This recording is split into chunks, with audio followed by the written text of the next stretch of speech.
Hello, I'm going to walk you through Legacy Options English curriculum. For the purpose of this video, for the sake of time, we're only going to look at the English 1 class, but each class is pretty much the same. Obviously, content is different, but the same general layout exists and the same ideas um, kind of go across all of the classes that we teach. So you'll see here on the main page, the main Schoology page, we have 4 folders. This first folder is basically just the contact information for all of the English teachers. So we have 3 English teachers at Legacy Options, and all 3 of us teach all of the English classes. We developed all of these classes together, so we're all pretty familiar with everything going on. If a student has any questions, they can reach out to any of us, and we can answer that question for them. Um, excuse me. So then you see here course resources. This is just kind of basic information, obviously, quick little things. They have to view the syllabus.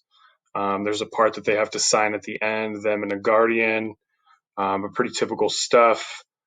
These things are also kind of placed throughout the rest of the class where it's necessary. Yeah, so, and then there's more specific resource folders as we get into the specific content. So basically, we have 2 missions.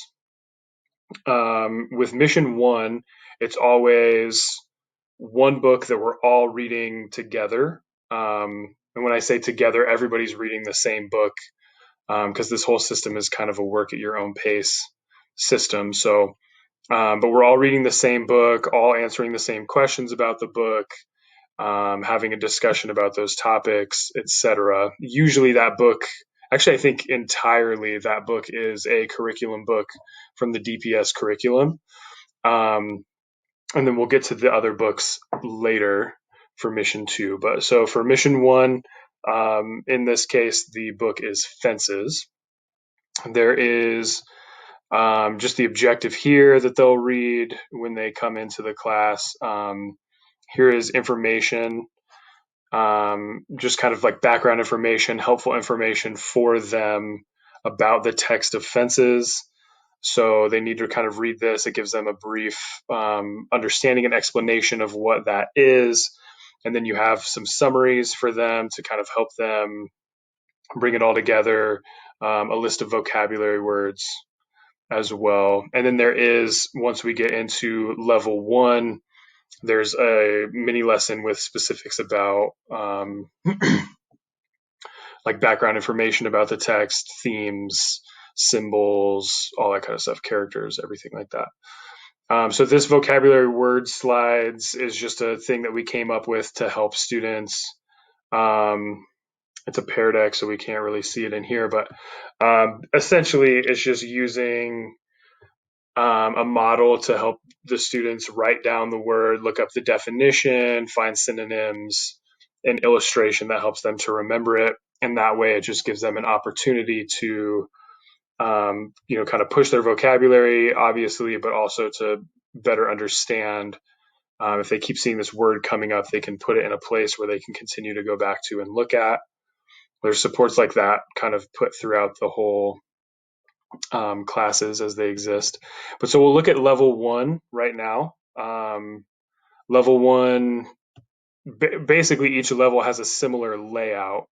And then obviously they're dealing with different topics. So as I said before, with this one, there is a mini lesson. There's always a mini lesson of some sort or some sort of anchor that we're kind of building off of with that level.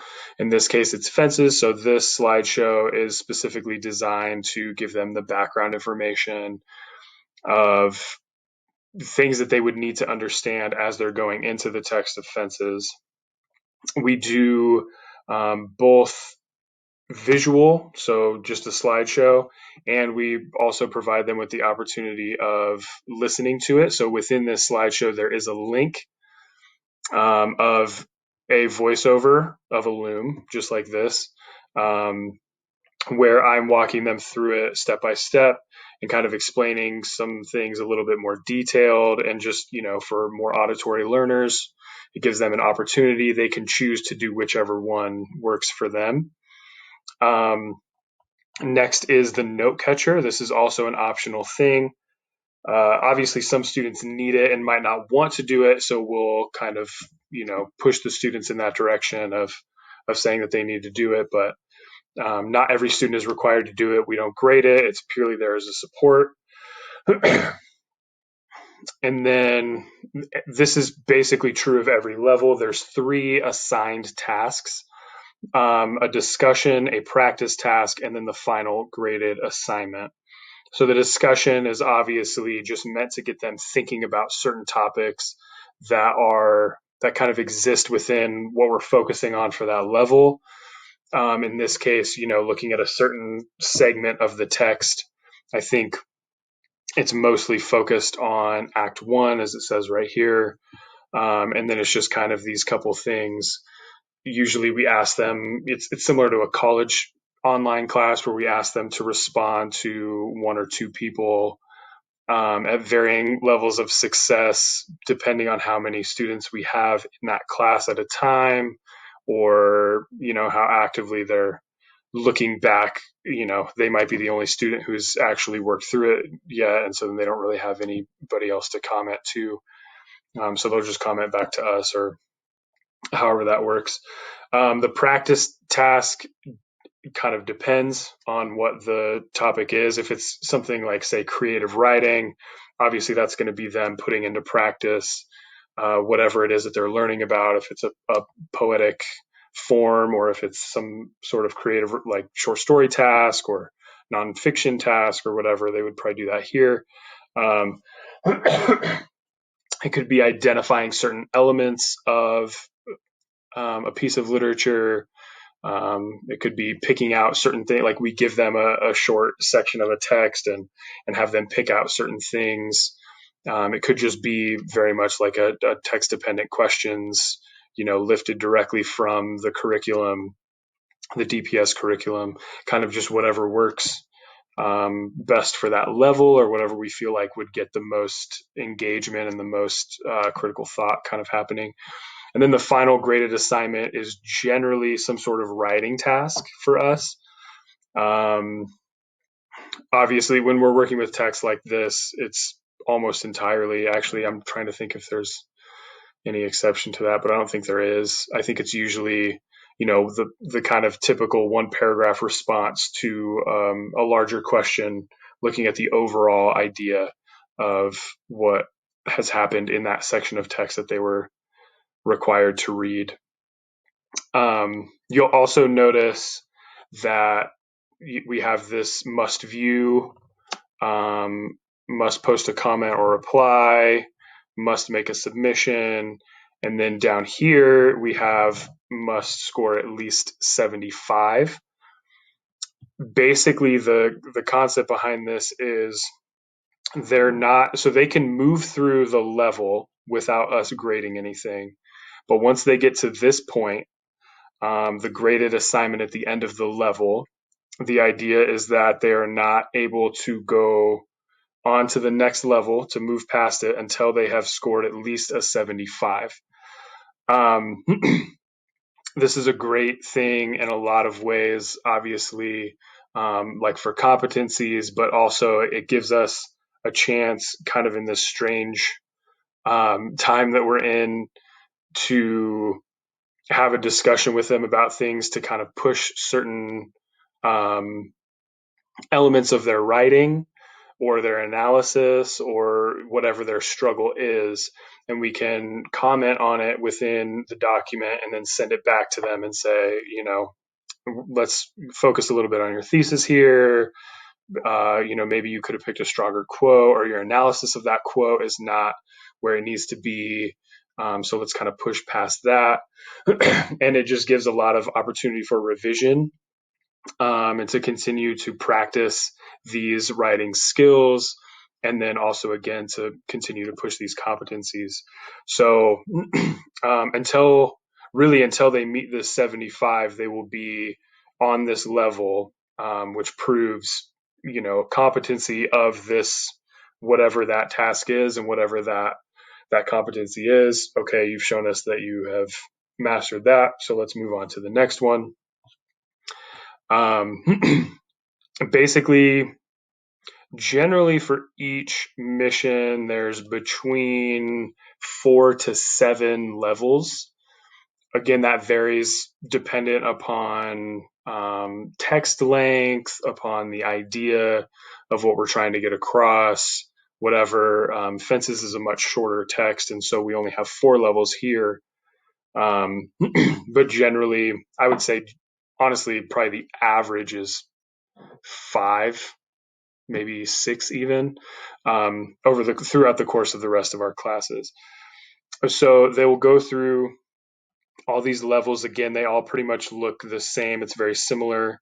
And then they get to the mission 1 mastery performance check, which is either their informative or argumentative essay, pretty much exclusively, except for obviously creative writing has a slightly different tasks, whatever. But yeah, so then they come in here. This is their essay. This one is obviously a bigger task, so it needs to be a 300 at minimum. Again, it's the same idea.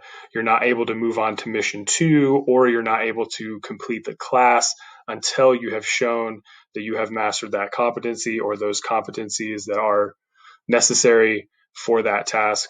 And so a lot of revising, a lot of editing, commenting back and forth, obviously working together through Google Meets or in person, et cetera, et cetera.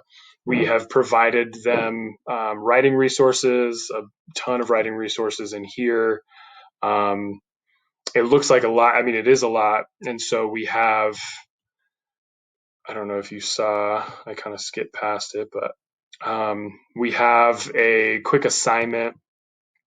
It's kind of just like a virtual gallery walk that forces them to engage with these different things so that they kind of understand what they are, because we were realizing that they were just skipping past this. They would see how many things there were and they would just be like, whoa, too much, and move on. And so this virtual gallery walk kind of requires them to look through and actually spend some time engaging with each one of these resources so that they can know where it is, know how it might benefit them when it comes to the writing task. And so then finally we get to mission 2. And with mission 2, it's similar. The big thing that I would say here for the more literature-based classes, we are giving them choices between generally 3 or 4 books. And mission 2 is more focused on the theme. So we'll choose a theme and then kind of books that fit within that general overall idea or theme, and then kind of allow them to choose which one interests them the most. So that way, hopefully there's a little bit more engagement with the text, a little bit more excitement going into it. And then each level, again, it looks pretty much the same as it did in mission 1, but this time it's not focused on specific text-related questions. It's focused more on the interaction with these themes and these ideas, both within themselves and within characters of their text or moments that are occurring within their texts. So you can see like this one's about cultural identity.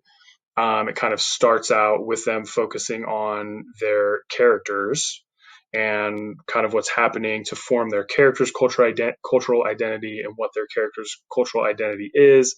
And then you finally get to a little bit of self-reflection for themselves. What is your cultural identity, etc. And then again, you come down here, mastery performance check, all of that's the same. And then they complete the class.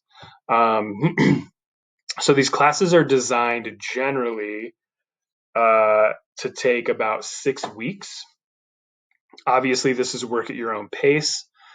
And so we've had students finish these classes in a week if they're really focused. Obviously, some students have taken a little bit longer than we would have liked.